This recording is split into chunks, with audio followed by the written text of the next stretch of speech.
عمران خان کی جانب سے اس اعلان کے بعد کہ وہ نواز شریف اور آصف زرداری کو نئے آرمی چیف کی سلیکشن نہیں کرنے دیں گے، ملک بھر میں اس وقت یہ بحث شروع ہے کہ خان صاحب کی جانب سے میرٹ پر نئے آرمی چیف کی تعیناتی سے کیا مراد ہے، کیونکہ پچھلے 4 فوجی سربراہان کی تعیناتیاں سینیارٹی کی بنیاد پر نہیں ہوئی تھیں۔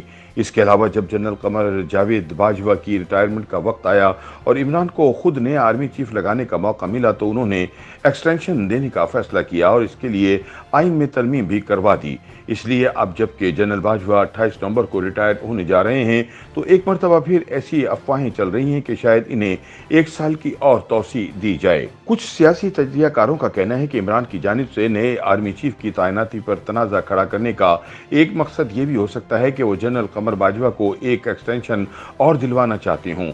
فیصل آباد میں جلسہ عام سے خطاب کرتے ہوئے عمران نے نومبر میں آرمی چیف کی تعیناتی سے متعلق کہا تھا کہ آصف زرداری اور نواز شریف نومبر میں اپنا فیورٹ آرمی چیف لے کر آنا چاہتے ہیں کیونکہ انہوں نے پیسے چوری کیے ہوئے ہیں۔ یہ ڈرتے ہیں کہ کوئی تگڑا اور محب وطن آرمی چیف آ گیا تو ان سے پوچھے گا، لہٰذا اس ڈر سے یہ دونوں مل کر اپنا آرمی چیف مقرر کریں گے۔ عمران خان کا کہنا تھا کہ جو بھی میرٹ پر بنتا ہے اسی کو نیا آرمی چیف بننا چاہیے، کسی کا پسندیدہ آرمی چیف نہیں ہونا چاہیے، کسی کا فیورٹ نہیں ہونا چاہیے۔ اس بیان کے رد عمل میں ISPR کی جانب سے ایک روایتی مذمتی بیان جاری کیا گیا جس میں عمران کا نام لیے بغیر کہا گیا کہ چیئرمین PTI کی جانب سے پاک فوج کی سینئر قیادت کے بارے میں ہتکامیز اور غیر ضروری بیان پر شدید غم و غصے کا اظہار کیا گیا اور زور دیا گیا کہ آرمی چیف کی تعیناتی کو متنازع بنانے سے پرہیز کیا جائے، لیکن پشاور کے جلسے میں عمران خان نے 2 قدم اور آگے بڑھتے ہوئے یہ اعلان کر دیا کہ وہ نواز شریف اور آصف زرداری کو نئے آرمی چیف تعینات نہیں کرنے دیں گے کیونکہ دونوں چور اور کرپٹ ہیں۔ لیکن یہ اعلان کرتے ہوئے عمران نے واضح نہیں کیا کہ وہ موجودہ حکومت کو نئے آرمی چیف کی سلیکشن سے کیسے روکیں گے۔ اس کے علاوہ عمران یہ بھی بھول گئے کہ جنرل مشرف، جنرل راحل شریف، جنرل اشفاق کیانی اور جنرل قمر باجوہ کی بطور آرمی چیف تعیناتی بھی نواز شریف اور آصف زرداری کی حکومت نے ہی کی تھی۔ لہٰذا اگر عمران کے اعتراض پر غور کیا جائے تو پھر یہ چاروں آرمی چیف بھی متنازع ہو جاتے ہیں کیونکہ ان چاروں کو سینیارٹی کی بنیاد پر نہیں لگایا گیا تھا۔ ایسے میں سوال یہ پیدا ہوتا ہے کہ آخر آرمی چیف کی تعیناتی سے قبل جن فوجی افسران کی لسٹ وزیر اعظم کو ارسال کی جاتی ہے اس میں کون سے نکات پر غور کیا جاتا ہے اور اس مرتبہ اس لسٹ میں کن جرنیلوں کے نام شامل ہوں گے؟ یاد رہے کہ جنرل باجوہ 28 نومبر کو ریٹائر ہونے جا رہے ہیں اور چند ماہ قبل فوجی ترجمان نے واضح کیا تھا کہ وہ اپنی ملازمت میں مزید توسیع کے خواہش مند نہیں۔ تاہم اس مدت کے خاتمے پر جب اب 3 ماہ سے بھی کم وقت باقی رہ گیا ہے، پاکستان کے سیاسی منظرنامے میں ایکسٹینشن کی باز گشت دوبارہ سنائی دینے لگی ہے اور فوج کی جانب سے فی الوقت ان خبروں پر دوبارہ کوئی رد عمل نہیں دیا گیا ہے۔ آرمی چیف کی تقرری آئین کے آرٹیکل 243 کی سیکشن 3 کے مطابق صدر مملکت وزیر اعظم کی سفارش پر کرتا ہے۔ عام طور پر GSU 4 سے 5 سب سے سینئر لیفٹیننٹ جنرلز کے ناموں کی فہرست اور ان کی تفصیل وزارت دفاع کو بھیجتا ہے، جس کے بعد یہ لسٹ وزیر اعظم کی میز پر پہنچتی ہے جو صدر سے مشاورت کے بعد اس عہدے پر تعیناتی کرتے ہیں۔ اس معاملے پر مزید غور و خوض کے لیے اگر وزیر اعظم چاہیں تو کابینہ کے سامنے بھی یہ معاملہ زیر بحث لایا جا سکتا ہے اور وزیر اعظم سبکدوش ہونے والے آرمی چیف کے ساتھ غیر رسمی مشاورت کر سکتے ہیں۔ پاکستانی فوج کے ایک سابق سینئر افسر کے مطابق فوج میں یہ قانون تو نہیں، تاہم روایت ضرور ہے کہ 4 اسٹار جنرل یعنی آرمی چیف یا chairman joint chiefs of staff committee کے عہدے پر ترقی پانے والے افسران بطور لیفٹیننٹ جنرل کمان اور اسٹاف دونوں فرائض سر انجام دیتے ہیں۔